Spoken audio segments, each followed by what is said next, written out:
башында кичине недону болгон, бирок кийин ал окуудан алдыга кеткен, убактысын туура колдонуп атат, уйкусу калып келет мектепке. Анан башка классташтар, телефону бар классташтары анын артынан эришет. Берип турчу жазмалар. Сен жазгансың деп. Неге тиги телефондон бошой атат, бул давно бүтүрүп койгон. Ошого телефон жок болсо балдардын арасында өксүп калат. Это тоже обманный мысль, иллюзия. Өзүңөрдү алдайсың. Анын үстүнө силер азыр 5 жыл телефон колдонуп, телефонду билдиңер го, кандайдыр бир предложенияларын колдонгонду билдиңер го? 5 жыл. Силер 5 жылда телефонду колдонгонду үйрөнгөн нерсени бала 30 мүнөттө үйрөнүп алат. Это так и работает. Анткени Аллах Таала ар бир коомду жаратканда ошол коомдун заманында эмнелер бар, баланын, адам баласын жөндөмүн ошого ылайыкташтырып жаратып коет. Аллах Таала өзүнүн ар жагынан эле жаратып коет. Түшүнүпсүңбү? Аллах ушундай мээримдүү да. Келечекте 20 жылдан мындан да күчтүү технология чыкса, 20 жылдан төрөлө турган балдар ошол технологияны түшүнө турган болуп төрөлөт. Туаса. Да, ошондуктан аны переживать этпей эле болот. Артта калып калбасын деп. 5 мүнөттө жарым саат үйрөнүп алат. Даже жарым сааттан силер үйрөнүп койсо, апа мен унутуп койбопсуз да дейби? Ошону 5 жылдан бери билбейт болсун. Бир галочка биткенди билбейт болсун. 5 жыл. Бала 5 мүнөттө ошону таап бересиз. Неге? Анын мээси ошого ыңгайлашылган Аллахтын мээрими менен. Ошого эч не переживайте. Жанагындай эжекебиз айткан, мындай масакка тест эмес, жана ал так болот. Ал табий. Бул уже пайда да, бул максатта. Так. Эми жанагы ачуусу бар чындыкка келебиз. Дагы бир ирет кайталап коеюн. Бетиңерге суу сепкендей эле болот. Мындай барып туруп жакка чапкандай катуу тийиши мүмкүн. Баары. Балдарга телефонду берип турасыңар, алып берип салгансыңар. Эмнеге десе, көрүүсү начарлап калсын деп бергенсиңер. Эмнеге? Анткени аны билет болчусуңар. Чындап билет болчусуңар. Телефонду отура берсе, зрение начарлашып билет болчусуңар. Уккансыңар, бир эмес 4-5 жерден уккансыңар. Даже видеолорун көргөнсүңөр. Билет болчусуңар жана ошол зыянын билип туруп алып бергенсиңер. Демек, ниетиңерде жок, но билет болчусуңар. Түшүнүпсүңбү?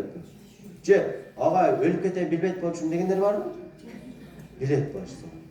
Демек, ошого шериксиңер. Тагыраак ошонун авторусуңар. Көзү начарлап атабы? Балам телефон көрөт, көзү начарлап кетти. Көрдүңбү дебейбиз. Мен берип начарлатып алдым. Аллах мени кечир. Могу же башка. Түшүнүпсүңбү? Андан кийин телефонду алып бергенсиздер. Неге? Баланын эс тутуму илайым начар болуп калсын. Кудай сактасын. Аны билет болчусуңар. Анткени уккансыңар, отуруштарда, тойлордо, аузун отурушта, кошуналардан, интернеттен көргөнсүңөр бир нече жолу. Эскертүү келген силерге бир нече жолу. Балам жакшылай эле окуп аткан, жакшылай эле жаттайт болчу, телефон алып бергенден эле улар жаттай албай баштады. Дегенди миллион жолу уккансыңар. Ошого карабай бересиңер. Эс тутуму начарлашып билип бергенсиңер. Ошого билиш керек да, өзү мен бала тарбиялоодо темаларды сүйлөшүүдө а дегенде анализ кылыш керек да. Анализ кылыш керек. Оору каерде? Жана ал оору кантип башталган? Аны үзүгө салыш керек. Таш каерде? Бөйрөктүн ичинде таш болсо, ташы каерде болгон жатат. Азыр телефон темасында бул азыр коомдогу бир туура эмес пайдалангандар үчүн бул оору да. Өзгөчө балдар максатка ылайык эмес колдонгондо оору. Бул бой тарбияда. Убакытты жеп атат. Эми ушул оорунун чыгуу себептери жана үзүгө тартканда бөйрөктөгү таш ким экен точно билиш керек да. Кто камень, да? Мен таш. Көрдүңөрбү? Эми эмнеге ата-энелерди биз окутабыз десе, өзү автор ата-эне да, бала тарбиялоодо автор ата-эне.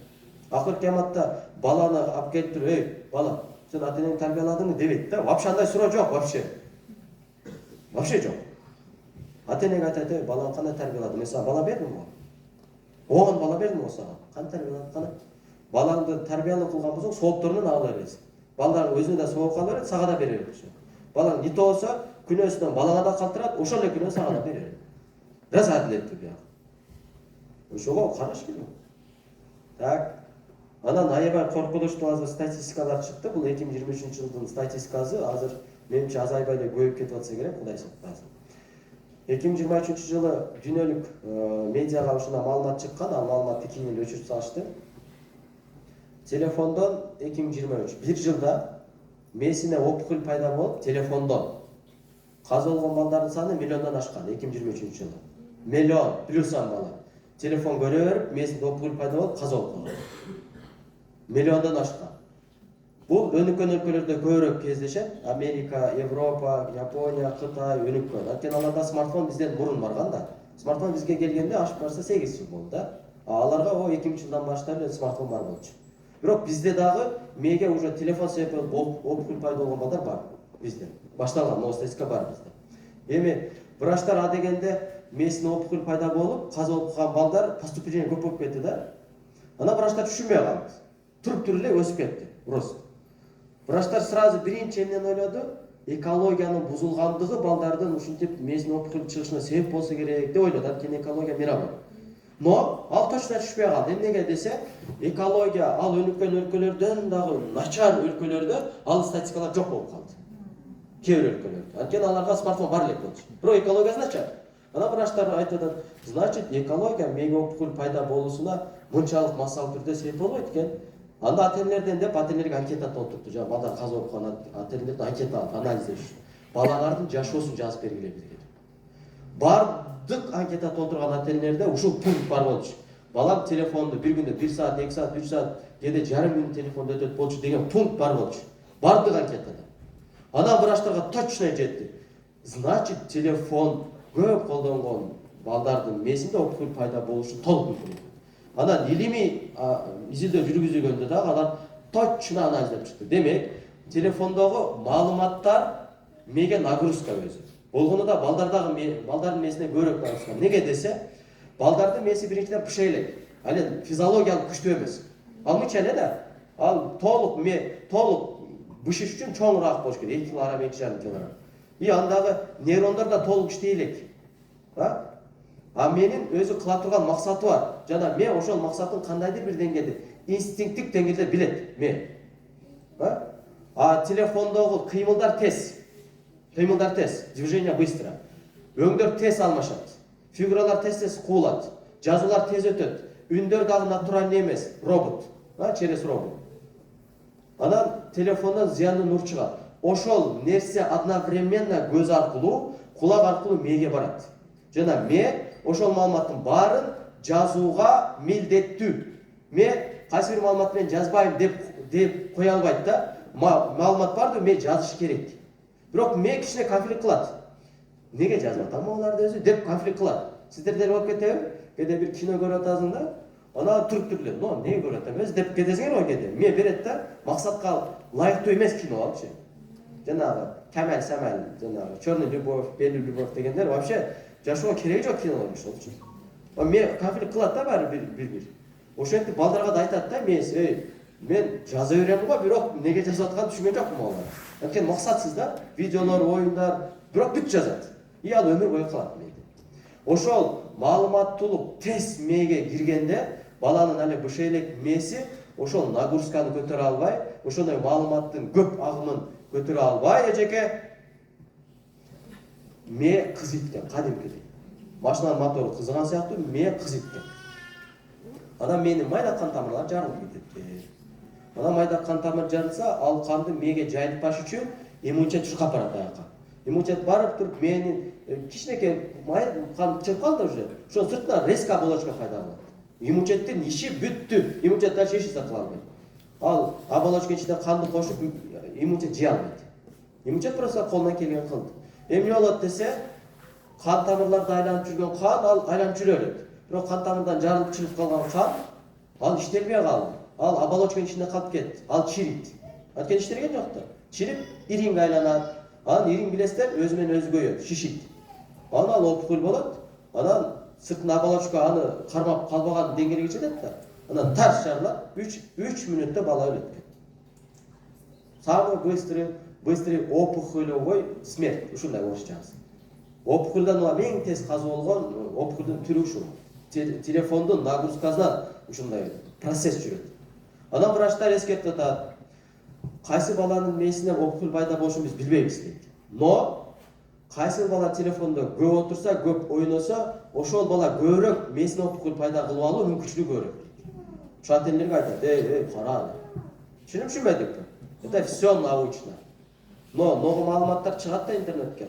Интернетке телефондун зыяндуулугу боюнча атайын эксперттик бир корунтуунун негизинде чыккан маалыматтар көп учурда удалить болуп кетет. Файл удалено деп коет. Неге десе телефон саткан компаниялар көзөмөлдөйт мындай маалыматтар. А жөн эле блогерлер айтып коет го, блогерлердики не серьезный маалыматтар. Анткени аякта көп ушул факты келтире албайт да. Мындай үздүктөн айтып коет. Алар көп деле элдин арасында мындай хайповый маалымат деп бага тийбейт. Качан дүйнөлүк авторитет врачтар, изилдөөчүлөр далили менен телефон зыянын айтып берген маалыматтар көбүнчө өчүрүлүп кетет. Неге? Ал далил менен эртең медиага популярный болуп кетсе, ата-эналер балдарга телефонду массалык түрдө алып бербей баштайт. Телефон чыгарган компания банкрот болот. Аларга баары бир сен балаңды, кошунаңдын баласы алып биздин балдар тааныбайт. Ага акча түшсө болот. Ошого балдар телефон ойногондо же алып бергенде видеолорду көргөндө только ошолорго эле акча түшөт, а биздин балдар только зыян учурайт. Тигилер биздин балдар тааныбайт, боор деле ачпайт бизге. Түшүнүп телефон максатка ылайык колдонулса, биринчиден эмне конфликт кылбайт, анткени иш бүтүп атат. Ыраазы болот кайра, ишим жеңилбит деп. Экинчиден, ошондой чоң иш бүтүп атканда анча майда-чүйдө зыянына биз көз чумуп кое беребиз. Анткени курманчылык баары бар. Жөн эле тамак жесең деле баары курманчылык болот. Акча төлөш керек. Ошол сыяктуу телефонду максатка ылайык колдонсоң деле зыяны бар өзү. Бирок зыянынан пайдасы көп болгон жерде буну иштете беребиз. А балдардыкы наоборот болот да, пайдасы 0,001%, зыяны 99% болуп калат. Азыркы учурда. Анткени бүтүрө турган иши жок. Түшүнүпсүңбү? Эми эмне кылыш керек десе, балдарды бартыракка телефонду дебейбиз. Телефонго балдар 3 абалда байланат. Жаңы үйрөнүп баштаган балдар, телефонго үйрөнүп калган балдар, телефонго көз каранды болуп калган балдар. 3кө бөлүнөт. Аны текшерип көрүш керек. Телефонго байланып калган балдарды оңой эле текшерип койсо болот. Бала телефон ойноп атат үйдө. Ойноп аткан жерден эскертпе түрлө жул аласыз. Прям бул эксперимент. Баланы уровень текшериш керек да. Акел бер. Болуп кел деп аласыз. Эгер бала тура калып кол көтөрсө, ал уже красный уровень. Бала зависим болуп калган. Демек буну срочно телефон маселесин чечпесеңер, балаңар силердин колуңардан чыгып кетет. Кудай сактасын, же суицид кылат бир жерге барып. Же болбосо, вообще эле силерди укпай турган телефонду ата-эне кылып алат. Анткени уже красный уровень. Дальше хуже болот. Эмне кылыш керек десе, ал балдар менен сүйлөшүп отуруп, маекке отуруп, анан телефонду күнүнө 3 мүнөттөн, 2 мүнөттөн, 5 мүнөттөн азайтып, 6 ай, 1 жылда чыгарып алат.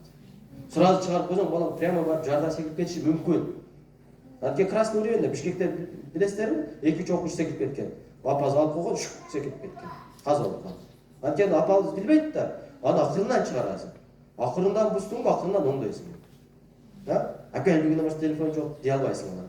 Күндө азастан 5 мүнөт, 3 мүнөттөн азайтып убактысын. Анан сүйлөшүп, кошумча курстарга берип, жетелеп, туугандарын алып барып, жашоого кайра аралаштырып, 6 ай, 1 жылда телефон бир 20 мүнөт, 30 мүнөткө түшсө болду. Дальше жашайт. Буга убакыт керек. Анан шашпай, сабыр кылып, түшүнүпсүңбү? Телефонду ойноп атат. Анан бар акел телефон бүттү, алдыңар. Кол көтөрө турган абалга чыккан жок, бирок тул түйүп калды. Не деп калды? Бул түйүп калды го. Бул красный уровень эмес. Бул телефонго көнүп калган, бирок зависим эмес. Бул баланы тезирээк чыгарса болот. 1 ай, 2 ай, кээде 1 жума, кээде 1 күндө чыгарса болот. Буга зыянын азайтып бериш керек. Красный уровень балдарга сразу зыян айтсаңар, ал давление болуп кетет. Неге? Анткени ал телефонду сүйөт да. Силер деле бир адамды сүйсөңөр, ал жөнүндө жаман айтса, наоборот, жамандап аткан адам жаман көрөсүңөр да. Апам телефонду билбейт да деши мүмкүн да, телефон зор өзү. Ошого телефонду красный уровень балдарга жамандабайбыз. Азастан чыгарабыз, 5 мүнөт, 3 мүнөт. Тиги кичине тул түйүп калган балдар эми үйрөнүп атат. Аларга реально мен айткандай кылып көзүнө, эс тутумуна, мээсинин иштөөсүнө убактысынын текке кетип атканына, опухоль пайда болуп калышына, видеолорду көрсөтүп, же көзү кыйшаңдап калган, колу катып калган, жанагы каралбай арып кетип, телефонду ойной берип, аппетит бузулуп, тамак жебей арыктап кеткен балдар бар. Телефон ойной берип, аппетит бузулат да телефондун. Ошолорду көрсөтүп, алар тез эле чыгат. Үчүнчүдө балдар телефонго такыр эле көнүлөт, бирок эми баштап атат. Ал оңой. Телефон ойноп атат, же көрүп атат, телефон алып келип бүтү деп алып койсоңуздар, сиздер карайын деп эле туруп кетет го. Бул вообще зависим эмес. Мунуку эми башталат. Ага жөн эле бала бүгүнөн баштап телефон жок, давай курстарга жазылабыз, же мага жардам бер, же атаңа жардам бер, же көчө чыгып ойно, просто ойно, бар, ойно. Деп ушинтип эле жашоосун телефондон алып коебуз. Зарыл болгон учурда берип турат. Сабакка, тестке, башка. Түшүнүпсүңбү? Ушундай эле. Ошого раз өзүбүз ооруп атабыз да по факту баланын телефон темасында. Кайра өзүбүздү арыланышыбыз керек. Тара өз оңдойбуз деген сөз. Анан жанагындай методдор жок. Кээ апалар бар да, кээ аталар бар. Ушундай метод сурашат, абракадабрака сүф десең эле бала жакшы болуп кетсин. Ага ушундай бир нерсе барбы дейт. Жок, андай жок. Абракадабрака жок. Бардыгы мээнет, убакыт менен ордуна келет. Ошого шашпайбыз, сабыр менен, бирок туура метод менен кете беребиз. Дагы эми телефон боюнча суроо барбы, жокпу? Телефон боюнча. Так, суроо жок болсо жакшы экен. Эже сизде суроо жокпу? Суроо. Жаштарга карабай бир күндө 15 мүнөт 20 мүнөт берип турса болобу? Болот. Жашы бөлүнөт бул учурда. 7 жаштан өйдө 8 жаштан ары күнүнө 40 мүнөткө чейин берсе болот деген эксперттер бар. Бирок мен аны көп колдободум. Анткени 40 мүнөт алган баланын көрүүсү тезирээк начарлашын мен байкадым. 15-20 мүнөт. Ал дагы ошо билимге иштеткенге пайдаланганга болсо дагы жакшы. Такыр болбосо эгер оюн ойносо да уруксат берсе болот өзү. Бирок оюн экиге бөлүнөт. Просто убактысын алган кызыктуу оюндар, же болбосо акылын өнүктүргөн, ойлоп табышууга үйрөткөн оюндардын түрү бар. Ошондой акылын өстүргөн, же болбосо мындай кайрымдуулук үйрөткөн, адепке үйрөткөн оюндар же мультиктер болсо 15-20 мүнөт 8 жаштан ары 12 жашка чейинкилерге берсе болот. 12-13 да карап. А 7 жашка чейинки балдарга негизи категорически запрещается, илимде деле, медицинада деле категорически запрещается. Бирок мен өзүбүздүн балабызга 5 мүнөттүк лимит коюп бергем. 5 мүнөт, бир мультфильм көрөт 5 мүнөт. Бирок стерео камера жок. 5 мүнөт бүттү балам десең, капталын басып өчүрөт, анан ойной берет. Үйрөнүп калган ушуга. Мультфильм биз дайым көзөмөлдөйбүз. Жана Нусарараны бүткөн. Нусарарада да билинбеген менен жакшы кеңештерди берет. Нусарара деген сонун мультфильм бар. Азыр Маккуиндин жанагын көрүп атат, машинага кызыгып атат да бир аз. Эми балам 3 жаш 8 ай эле. Так, ушундай. Түшүнүп албадыкпы? Анан нары 14, 15, 16 сал чоңоюп калган балдарды көзөмөлдү бала менен келишкен абалда гана кылат. Алар чоң да, алар же чоң адам. Аларга лянчкадай мындай басым көзөмөл кылсаңар, балаңар уже качып кетесиз. Алар менен кеңешесиңер, сүйлөшөсүңөр. Балам, мен телефонум алам деген жокмун. Бирок пайдага колдон, ушуга уруксат берели. Ушунда жакшы болот. Анан кечинде эч качан телефонду жаныңа алып жатпа. Кечинде бизге берип жат, жатан куту чагып коюп телефон кое турган. Биз кечинде телефон бардыгын полет режимге коюп анан уктайбыз. Мен өзүм текшерип чыгам. Телефон полетпу. Түшүнүпсүңбү? Ошондо туура болот. Аларды келишим менен кеңешип, баарлашып, келишип алып, анан көзөмөлгө аласыздар. Ал жакшы иштерди бүтүрүп, чуаксан сабактарын көрүп, орто канчанча даярданууга суроолорду алып атса, колдоно берет. 1 саат, 2 саат анткени анын мээси бышып деле калган, максатка ылайык колдонуп атат. Бирок денесини түз турушун, телефонду алзыраак кармашын сөзсүз караш керек. Эгер мүмкүнчүлүк болсо, нурунан заштаба турган 1,5 миң сомдук очко алып берип коюш керек. Нет для зрения, защита от луча. Ошондой очко алып берип коюш, 1,5 миң сом турат. Анан денесин дайым ондай түз осанкасын кармалып турсун. Ушул абалда отурууга үйрөткүлө. Кичинекей чоң айырмасы жок. Мен балам ушуга үйрөнгөн. Түз туалга сүйөнтүрүп анан мындай кылып көрөт. Же болбосо чай ичкен жанага бар, местабызга бар, жанагы коёт. Телефонду мындай тике коёт да, өзү мындай алыстан көрөт. И 5 мүнөттөн өчүрөт. Көңгө. Осанканы кармабаса дагы моюн, шея, моюнда грыжа пайда болот балада. Эртең ушунуп калат анан. Ушундай болуп калат. Мындай кылайын десе ооруйт да, ушуга көнүп калат. Анткени мынтип көнүп калган. Түшүнүпсүңбү? Ушулар жөн эле кылыш керек, жакшы болуп кете берет бул нерсе. Так, болду анда телефон жабайлы. Мына леченияларын алдыңарбы? Мына лечение жолдоруна дарылаш керек болгон жолдорду билип алдыңыздарбы? Анда кийинки маселе